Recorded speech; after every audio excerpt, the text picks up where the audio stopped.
Olá, queridos. Atendendo a pedidos, sugestões, lá no meu Instagram, na página do Instagram, @professora Juliana Andrade. Hoje nós vamos falar sobre poderes administrativos, que são poderes, prerrogativas, instrumentos que o Estado detém para exercer a sua atuação administrativa.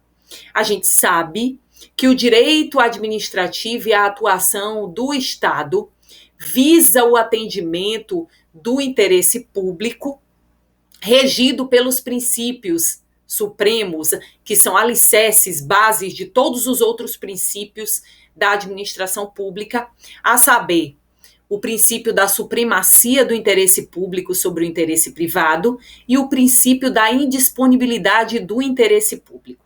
Pois bem, o agente público, ao atuar, ele deve ser pautado para o atendimento do interesse público, em detrimento até ao interesse privado ou particular. Ele é regido pelo princípio da supremacia do interesse público sobre o interesse privado. Esse é um princípio basilar do direito administrativo e da atuação do Estado em prol do atendimento do interesse público. Para que o Estado exerça sua atuação administrativa, pessoal, em prol do interesse público, ele precisa de algumas prerrogativas, vantagens que possam instrumentalizar essa atuação.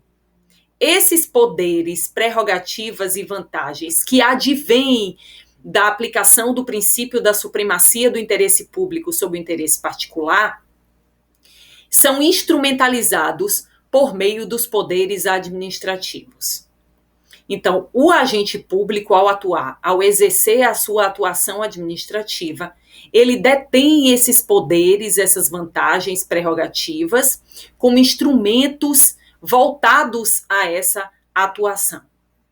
Pois bem, o agente público, ao atuar, então, ele detém essas prerrogativas, essas vantagens, e ele deve atuar em conformidade com a lei. Já falamos, né, que ele, uma vez regido pelo princípio da legalidade, ele deve utilizar essas prerrogativas ou vantagens de acordo com o que prescreve a lei, já que, regido pelo princípio da legalidade ele deve subordinação à lei, ele é subordinado à lei.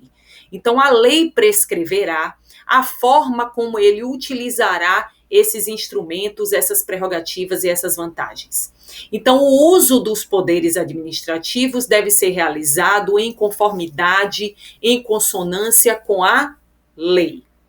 Professora, se esse agente público ele agir em dissonância com a lei, ou se ele se utilizar desses poderes sobre os quais falaremos, né, para atendimento de um interesse próprio, de um interesse particular. O que acontece se o agente público ele agir ferindo a lei ou de forma contrária ao interesse público?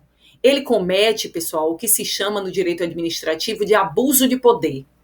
O abuso de poder em direito administrativo, ele se divide em duas espécies: excesso de poder e desvio de poder ou desvio de finalidade.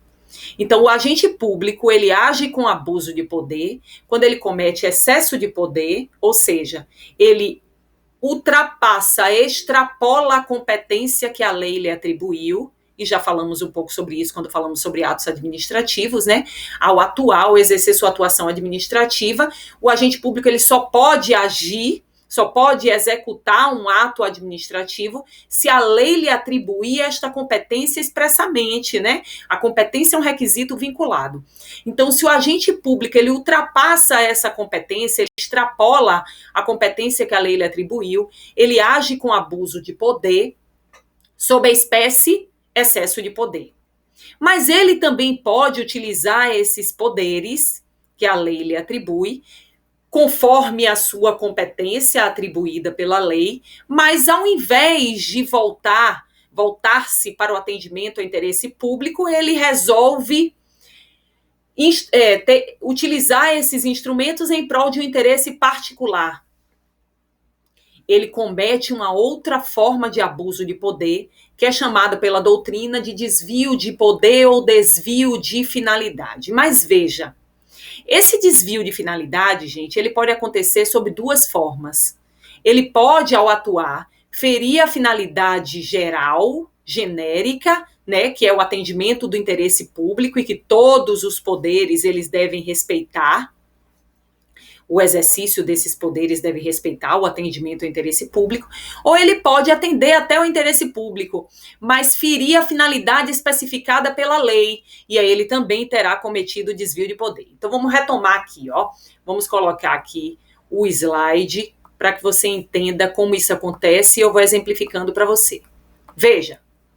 O uso dos poderes ou instrumentos, como eu disse a vocês, é uma prerrogativa conferida à administração pública. Esse uso ele deve ser feito em conformidade com a lei e em busca do benefício da coletividade, que eu chamei de interesse público.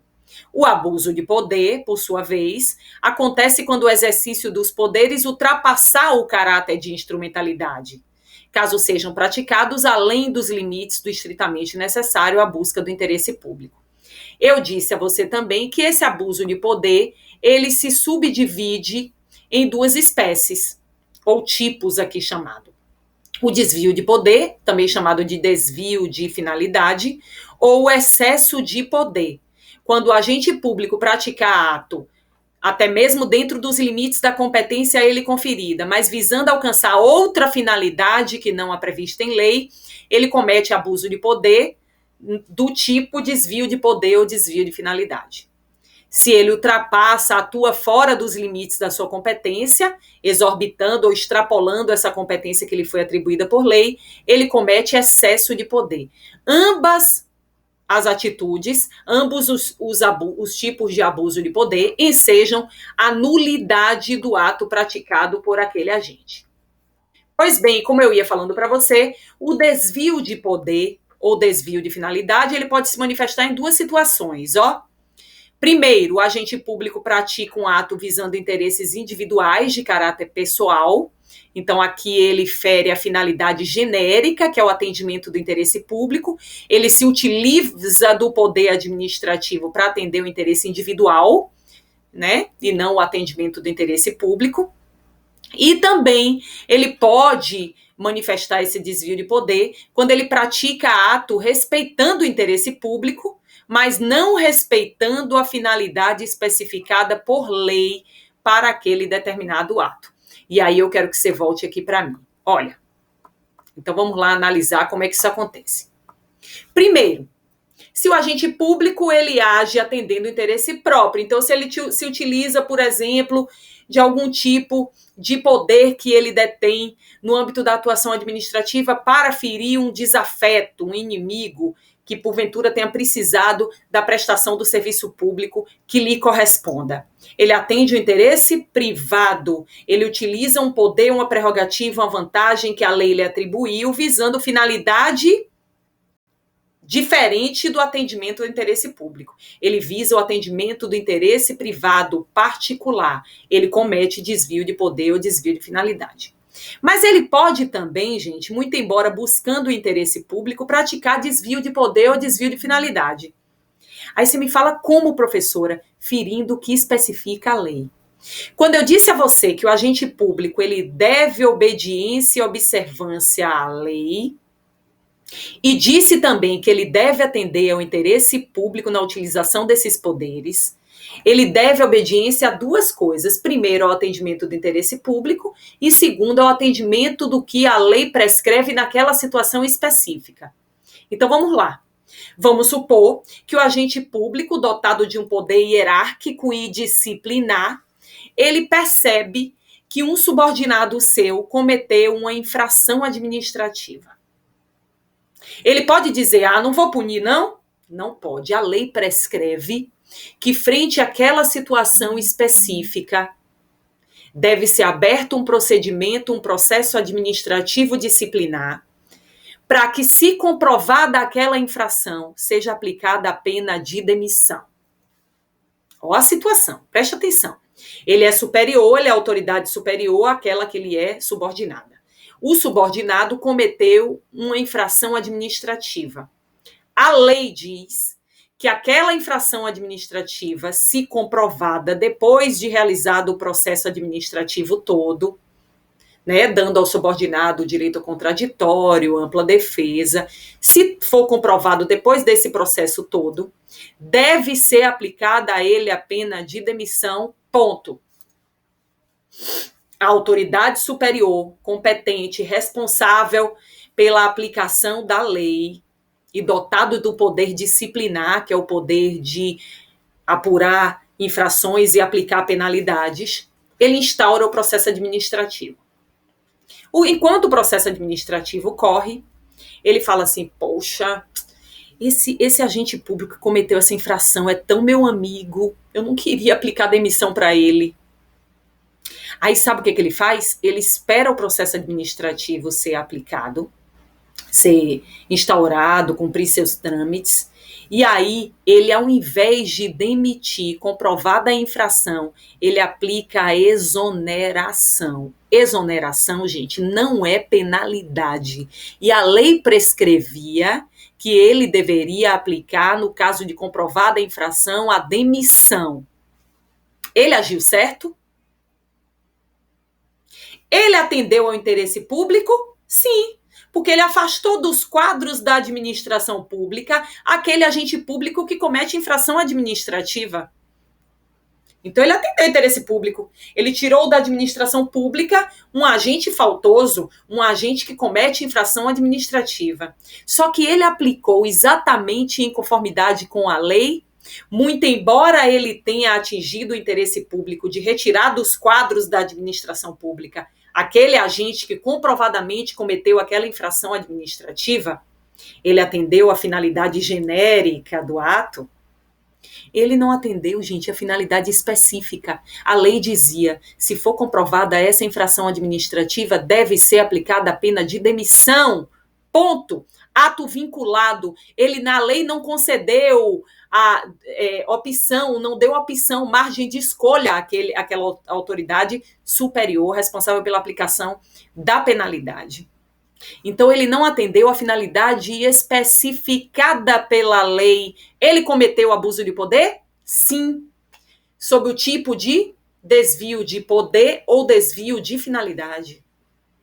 Ele desviou a finalidade especificada pela lei, muito embora tenha atendido à finalidade genérica, que era te retirar aquela pessoa dos quadros da administração pública. Então, voltando aqui no nosso slide, ele atendeu, ele atendeu o interesse público, né?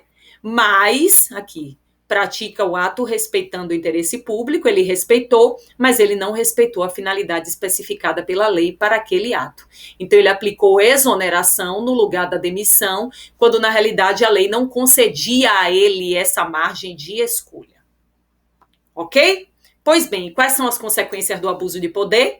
Além da nulidade do ato administrativo, diante de atos com abuso de poder e desvio de finalidade, existem remédios que podem ser utilizados para que nós possamos buscar a anulação daquele ato. O mandado de segurança é um exemplo, o habeas corpus é outro, a ação popular e a ação civil pública também são ações que podem ser interpostas para combater o abuso de poder e o desvio de finalidade. Pois bem, vamos começar agora falando dos poderes administrativos específicos. E aí a gente vai falar dessas seis espécies de poderes administrativos. Primeiro, poder vinculado, depois poder discricionário, poder regulamentar, poder hierárquico, poder disciplinar e poder de polícia.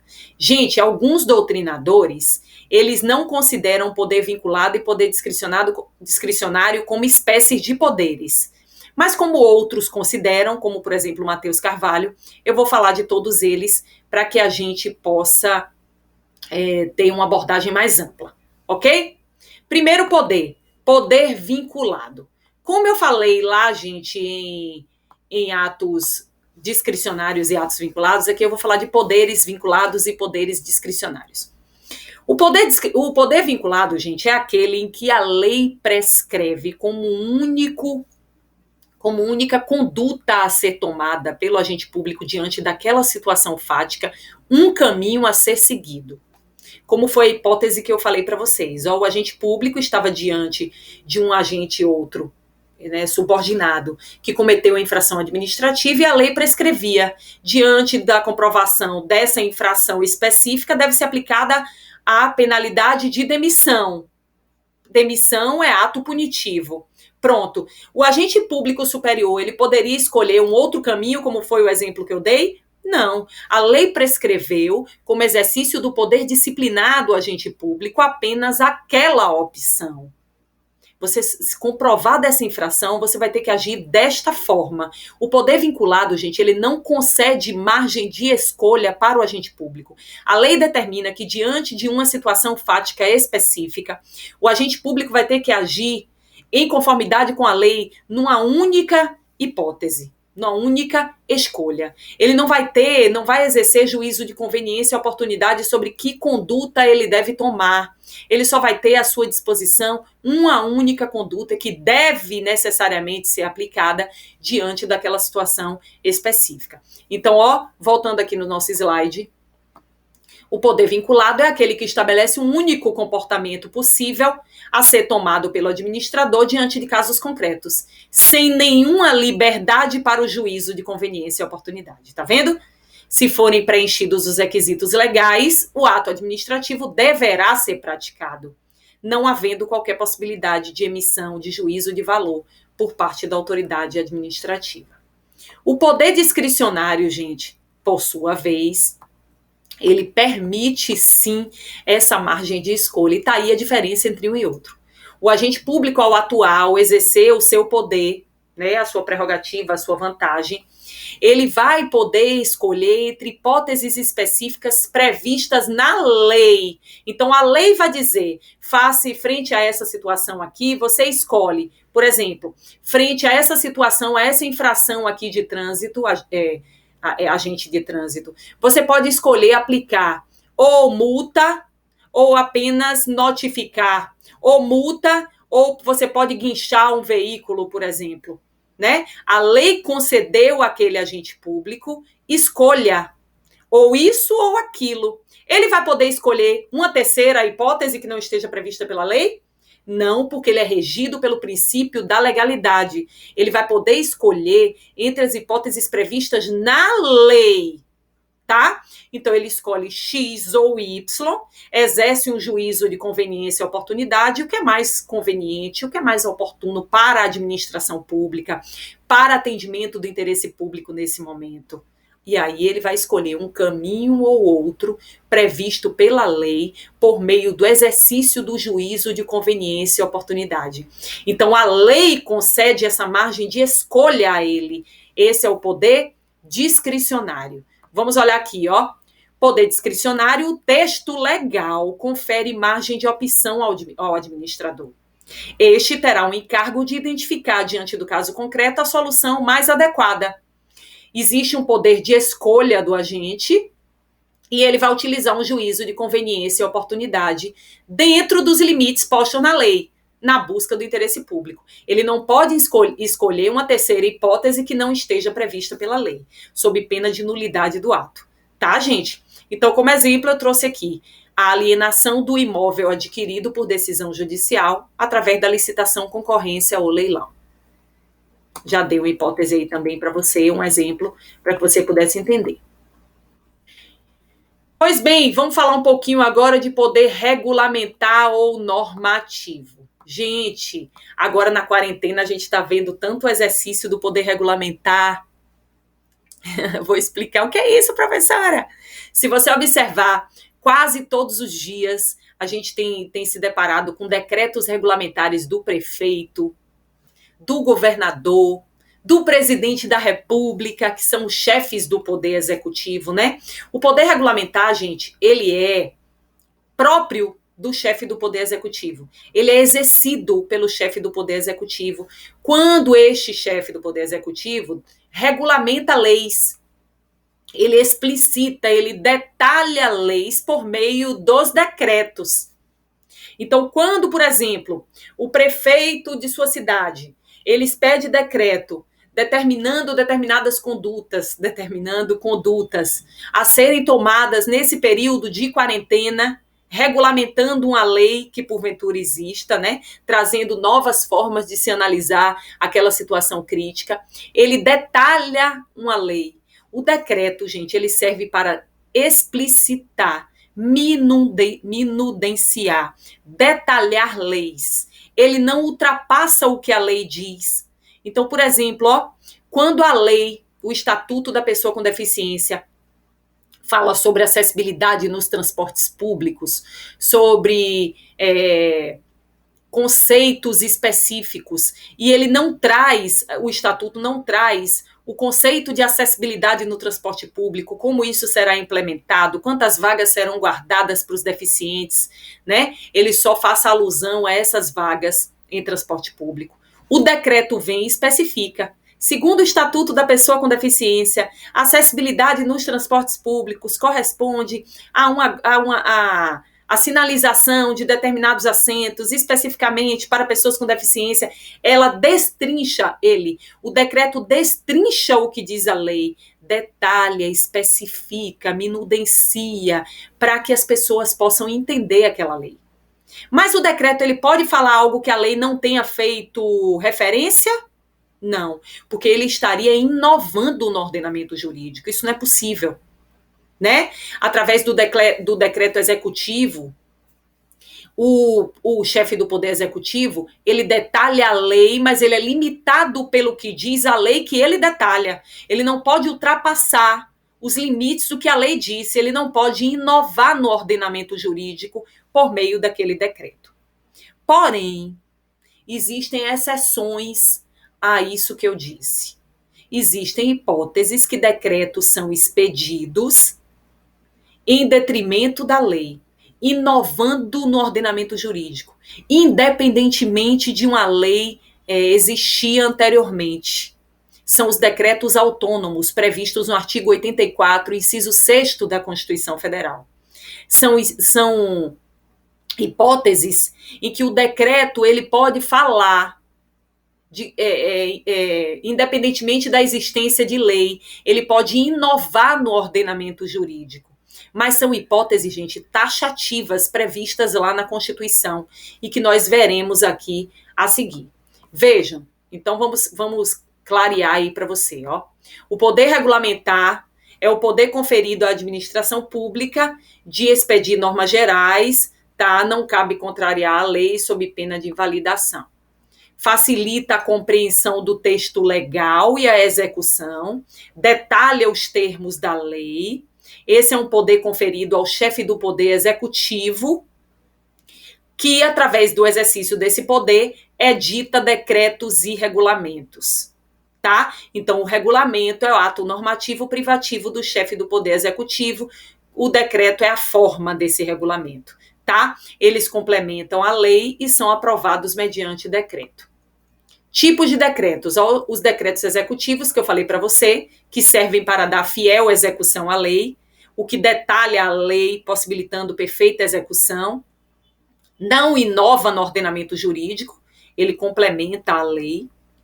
E nós temos os decretos autônomos, que são as exceções, que substituem a lei, que não dependem da existência da lei para que ele possa existir, que disciplinam matérias não previstas em lei, que inovam no ordenamento jurídico, mas decorrem de competência concedida pela Constituição, que traz lá no artigo 84, inciso 6º, como eu falei para você.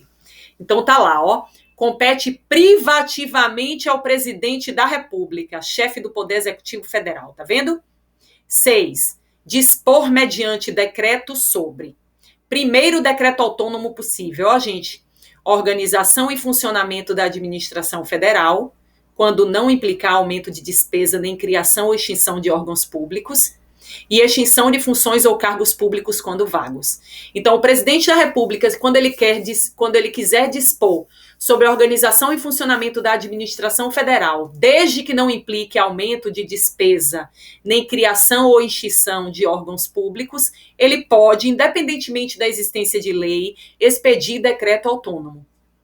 Por que, professor, ele não pode organizar a administração federal implicando em aumento de despesa ou criando ou extinguindo órgãos públicos? Porque o aumento de despesa tem que ser previsto em lei e a criação ou extinção de órgãos públicos também é matéria que deve ser prevista por meio de lei.